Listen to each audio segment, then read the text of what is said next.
My name is Gary. My day job is being a metal fabricator.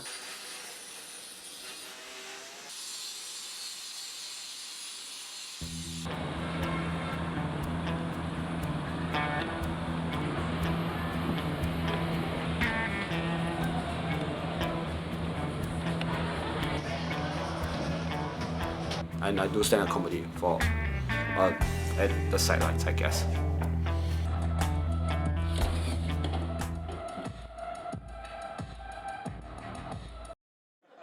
Gary Tan, everybody.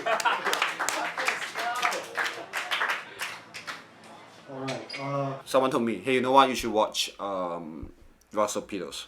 But then and after a while I get to search a little bit more, and I see greater comics like George Carlin.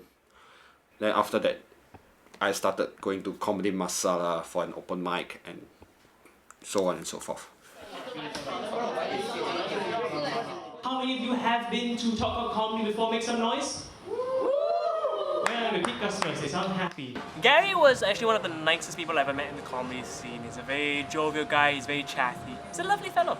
Every time I tell people I'm in the army, no one's ever proud of me. People always feel bad for me. No one's ever come up to me and be like, thank you for serving the country. He's a big, big guy, wears a metal t-shirt, doesn't seem too approachable. I guess in Singapore you don't really think of anyone as really, really funny until you really see them on stage. And when you see Gary off stage, be like, this is slobbish, sloppy looking guy. How funny can he be? But he had some really, really, really good jokes if you listen to them. Very intelligent. You were never encouraged to be funny as kids. Because can you imagine if you were a Singaporean child and you were funny, right? People would say, hey, you're trying to be funny, is it? Huh? Very funny, you're trying to be funny, very funny, very funny. I think he's got the most unnatural style. When I say unnatural, I mean you probably won't see anybody in Singapore with a similar style as his. So what I do is that I do this to cut him off right away. Okay. With the cube of God, we cannot return life to our planet. Basically, I must say that Gary is this very guy who does very morbid material, like very sensitive stuff, like stuff about death. Or literally, he revolves most of his things about death or the self-deprecation of his life. Guy comes up to me, gives me a business card, and just looks at me expectantly. And I didn't have my own card, so I just gave him a card. His accent, he doesn't sound like any of the other stand-ups, so he has a different way of expressing himself. What kind of inspiration in my life do I take for doing comedy? It's usually very mundane stuff, but usually filled with emotions. There's stuff that it's tragic stuff too that I find it funny. And he gave me a finger like this, in a very discreet manner. It goes like this.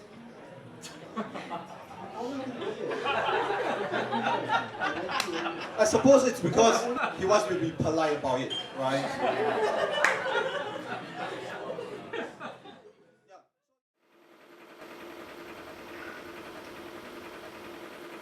Yeah, this is what I do when I'm not doing comedy. I think that this is a slightly different job compared to the rest of my friends. I don't usually get my comedy material from here because it's very monotonous. Surprisingly, sometimes stand-up comedians doesn't have an interesting life. Everyone thinks that to work with your dad is a good thing, and I love my dad. Alright, I love my dad, but it's just that I hate my boss more than I love my dad sometimes. And you can't tell that to your dad.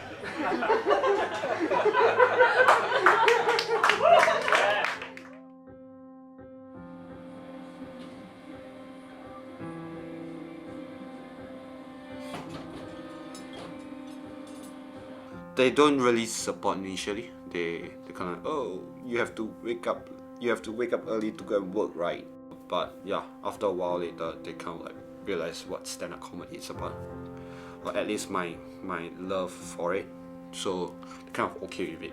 I have a feeling that Gary has this very, there's a sad presence about him. But it's so interesting because you're able to, like I said, relate to them.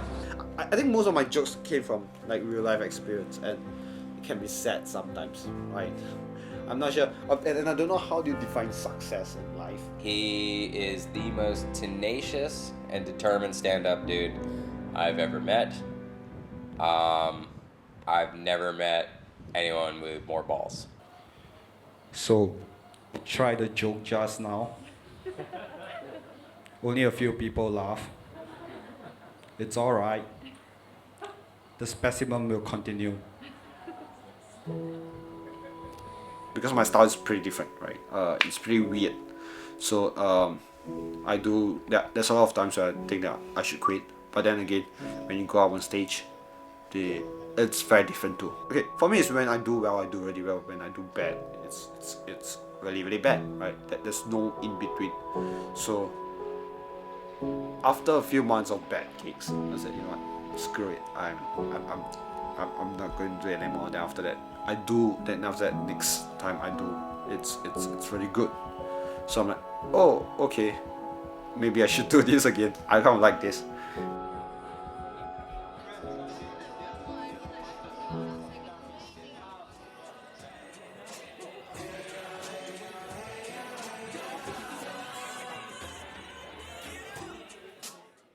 What misconception the society has with a comedian? I think that they don't know that there are people writing their own stuff, right? As a stand-up comic, you have to write your own jokes. I hate my job. That's a good one. I mean, how many of you hate your jobs? Just give me a shout. Hey guys, this is Gary here from #AJobSucks. Okay, my podcast is about jobs, right? It's called #AJobSucks. So basically, it evolved from me and Don and Sam bashing about jobs. Like, hey, you know why this job is bad?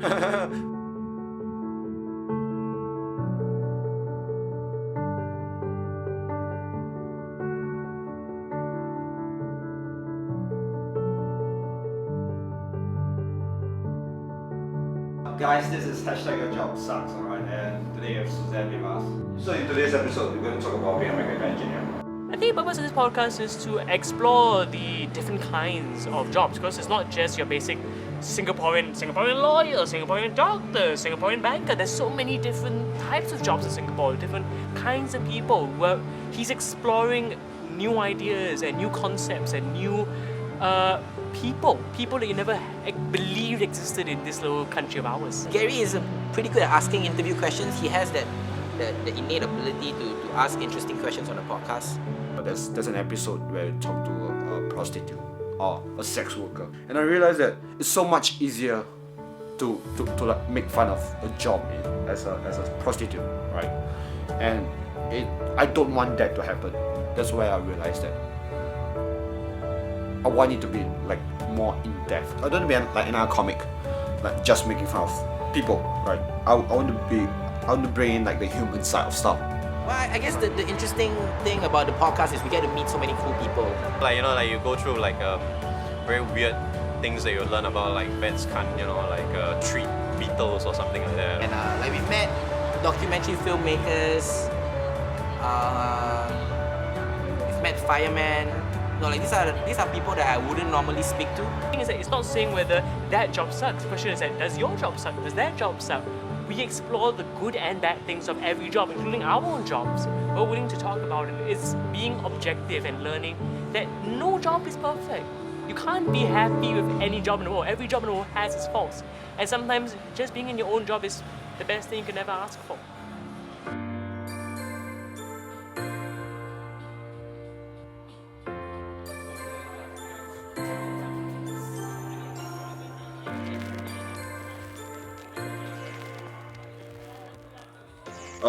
The stand-up comedy scene in Singapore is growing. People get a lot more what joke is. People kind of like understand, hey, maybe this is the joke structure, right? Set up punchline, but you can have also storytelling. Once upon a time, it was a very expat-driven thing. Only like, you know, white people performing for white people. And that's all changed now. You get a more local audience, you get a nice mix because you get a nice mix of comedians as well, talking about local issues, talking about things that matter to Singaporeans. I think it would definitely get more recognition in the near future. Comedy is a must. I feel like there is a need for comedy, all these comedy shows, because it's a pain relief. The ones who did the best are those who are able to bare their soul to a group of strangers, which is the hardest thing to do. For people that want to do comedy in Singapore, the best advice is to just do it, because the industry is still pretty young. It's been 7-8 years in, so there's really no judgment. Anybody can be very, very good, anybody can be very, very bad. Just give it a shot. Just come onto the shows, try, and don't be afraid of failing. A lot of people show up and they don't do well the first time and they never come back again. The advice was being given by Wai Sing. He says that your best gig is always your next gig. Complete a mission together, right? Together. You're completing a mission, right, is to not get pregnant. Thank you guys.